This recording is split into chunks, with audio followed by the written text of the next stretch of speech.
So it turns out there's this handy dandy little thing that I did in my head. This helped me to not only learn to read music, but to learn to spell every chord coming in, because chords are usually stacked from space to space to space to space, or line. I call the kids refer to them as snowmen. I don't like that. You make 3 snowballs, right? And then you put the first snowball in the space, then the next snowball is the next space, and the next snowball is, and it makes little things that look like little, snowmen. The chords are snowmen. Adorable.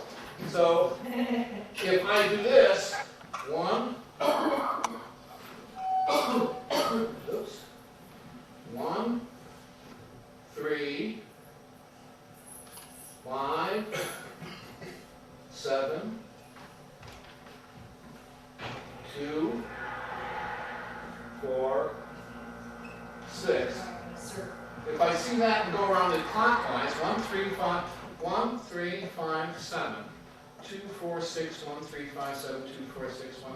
And by the way, this way everybody can do it naturally, automatically. Now try it backwards.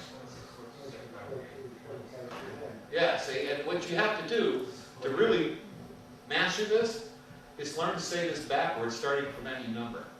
So let's say I start from 7. I go 7, 5, 3, 1, 6, 4, 2. Or say I'm starting from 6. I go 6, 4, 2, 7, 5, 3, 1. If you do that, you are spelling every chord known to man. And not only that, but you're also spelling every line or every space of any number of staffs, no matter how many staffs there are or where the clefs are. Turns out it's universal. It's a universal code. It works for everything across the board. You don't have to worry about ABCs and stuff. And I'll show you how it works.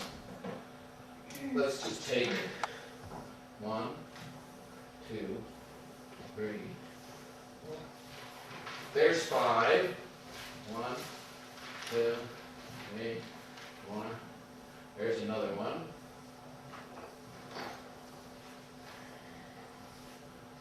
Okay. Learning to read music by number is just this simple. First, figure out where 1 is. Then use that little pattern I just showed you to label everything. Watch this. Let's say we're going to do it here again with this line. So this line is 1. What would this line be? 3. What would that line be? 5. And this line? 7. Okay, let's only go that far.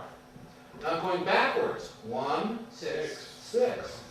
Now, let's go 1 line below, and that would be 4. And let's go to 1 line above. 7, that would be what? 2. Now we just labeled all of those lines, and that's enough to be able to read music.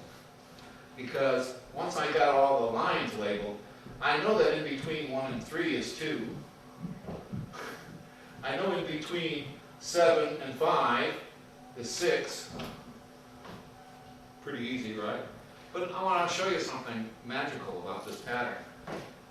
What's between the numbers 4 and 6? 5. 5. Okay, let's follow that pattern. What do you think the next space will be? 7 between 6 and 1. And then what? 2, 4, 6, 1. See what I'm getting at? See, it works. It works everywhere. Spaces or lines. Spaces or lines works everywhere. Okay, I'm going to show you 2 more, and then we're going to call it a night. What if I put the one on that line? What would be the line? This is 1. What would be the line above it? 3. And then above it? 5. And what about below it? 6. Below that? And that's enough. That's enough to start reading music in whatever that key is. What if I put it here? Okay, then this is 1. What's above it? 3. The ledger line above that is 5. below it is 6. 6. below that, 4.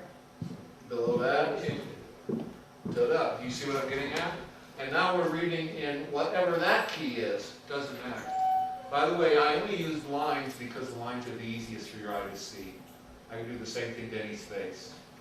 I could point at any line or any space, and I could say,